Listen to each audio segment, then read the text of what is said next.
was your testing before break. I know you had to do corrections, and it's been a while since you've done it, so I'm going to go through it again. Help you out a little bit. Find the probability that, so we have this table here. Find the probability it takes more than 8 boxes. So you know there's 24 boxes in total. You can count them, or you can just look up there. There's 24 trials. The 3 doesn't matter because we're looking at to get all 3 prizes, and that's what the table is to get all 3 prizes. And then 4 of the numbers are bigger than 8. 1, 2, 3, 4. There's 24 numbers, so 4 and 24. And then number 2, so given that it took less than 7, so now these numbers just don't matter anymore. So if there's not 24 trials anymore, there's only 20 trials because we know it was less than 7. So there's only these 20. And the probability takes 5 or 6, so if I count 5 or 6, there are 8 of those. So that's where I got the 8 out of 20. Number 3, so I made this Venn diagram here. So we talked through how I made that and then answer my questions. So I start with both. So 75% of the students believe both headlines, the false and the true.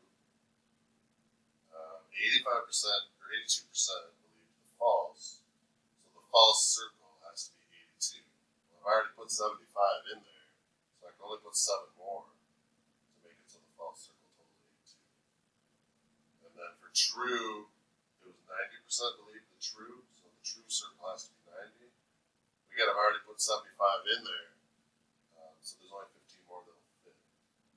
And then I didn't put this yet, but there's the whole box has to total up to 100, and I've got 97 so far, so there's a 3 out there. So the number on the outside is that they didn't believe either one, the false or the true. That's this point on 3, or you put 3 out of 100, 3%. Those are all fine also. All right, number 4, given that they believe the true, by the probability they believe the false. So given that they believe the true means we are only looking in the true circle. So there's not 100% possible anymore. There's only 90. So 75 plus 15, that true circle is the size of 90. And then the 75 in that circle represents that they also believe the false. So 75 in this circle out of the whole 90 in the circle believes the false. So those 2 are both fine. Number 5, believe true or false. So remember that's true or false or both. So you just add up these 3. This is they just believe false. This is they just believe true. This is they believe both. Believes true given that I believe false. It's the opposite of number 4. And it's just like phrased differently to make sure you understand the wording. Believed false is given, so I know that's true. So I cut off everything else, and now there's only 82 left. That's where I got the 82 from here. And then the probability I believe true is the part of the 82 circle that I'm looking at that also believes true, which is 75. That's this decimal, but you don't have to have that. Not are they mutually exclusive? No, because there's overlap.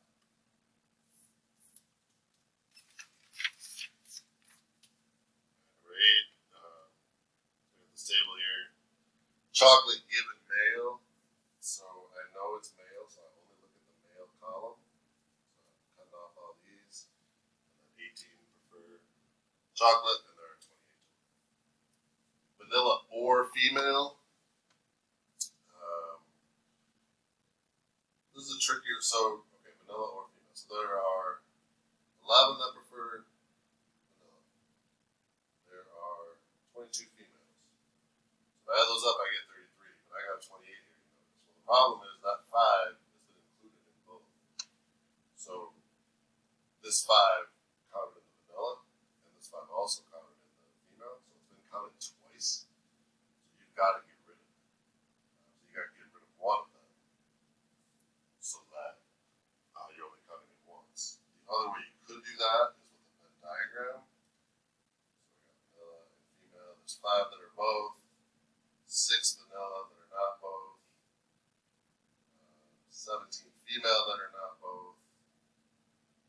And then if I add those up, now I go vanilla or female, I can just add those, and that'll give me 28. Female given no preference. So there are 6 no preferences, and 2 of them are female. Female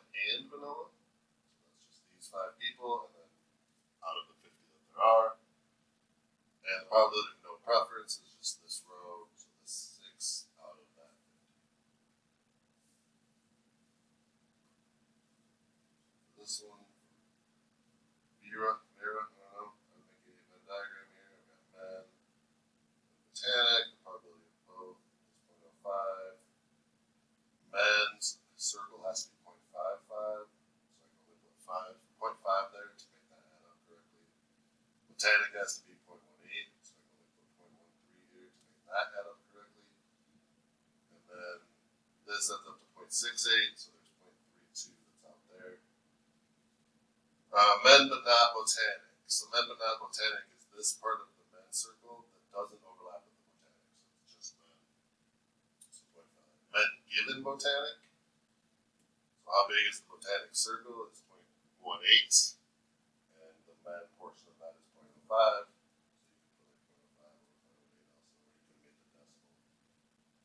Men or botanic, you just add up those three, and then are they disjoint? No, because there is overlap.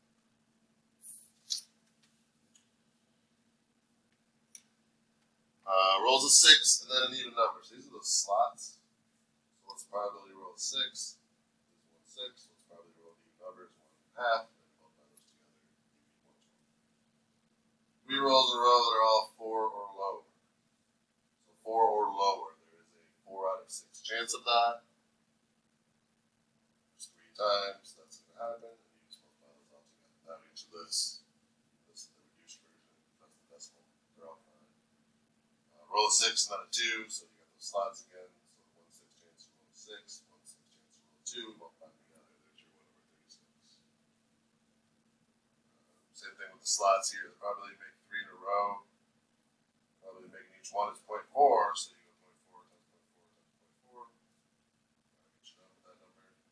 Make 2 and then miss 1. So you make, and then miss is 0.6. Multiply those together, you can get that. Probability you make at least 1. So we talked about this is 1 minus the probability of failing every time. So if I want to miss 4 in a row, that would be 0.6 times 0.6 times 0.6 times 0.6. This 0.6 is the 4th. And that would be that I missed every time. And I made 0. So making at least 1 is the opposite of that, the complement of that. So 1 minus that, which gives me 0.87. 10 people on student council. So again, this is those slots. There's 10 ways you can choose the president. And once that person is taken, there's only 9 options left for the vice president. Once they're taken, there's only 8 left for the secretary, and then 7 left for the treasurer. And you multiply the slots together. 24 is just like 22 there. So this is the probability of failing of 7 failures. And then the probability of at least 1 is the complement of that. So if I didn't fail every time, I must have succeeded at least once. The probability of failing is 0.99. 7 times, 0.99 to the 7. And then subtract that from 1. And then 25. So the disease exists in 3% of the population. So yes, you have it, it's 0.03. No, you don't have it, it's 0.97. If you have it, you're going to get a false negative 1% of the time. That means the negative is incorrect, it's false. So you do have the disease, but you tested negative. And then 99% of the time, that means you would get the correct result. False positive is you don't have the disease, but it told you that you did. That's 0.02, that's what it says to be 0.9. So if I find the probability of testing positive, I can test positive in this situation, 0.03 times 0.99, which is 0.0303. Or I can test positive in this situation, multiply those two together, I get 0.0194. So if I add those two up,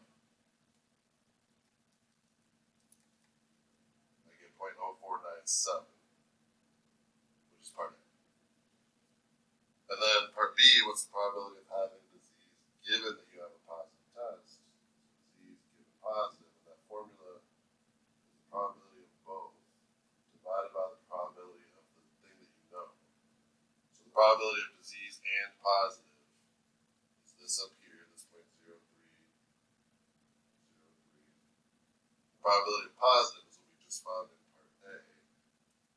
If I divide those, I get 0.605, which is the answer there for B. That's, I think, the toughest one on there. Number 26, so I just got the answer here, but I'll make a little chart. So there's 2 types of delays you can get. There's a 0.3 chance that you get an ice delay, and there's therefore a 0.7 chance that you don't get an ice delay. Oh, that's there.